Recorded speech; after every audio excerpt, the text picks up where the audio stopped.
Құрметті халқы мен және мынау әлеуметтік министрге айтатын сөзім. Құрметті министр, қан министр дейміз бе?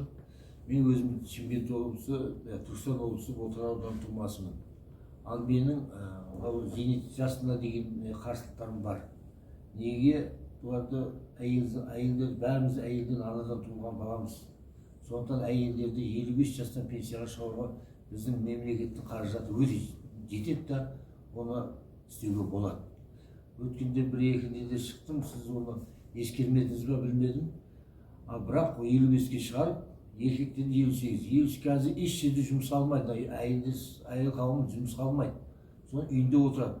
Содан кейін пол жуады.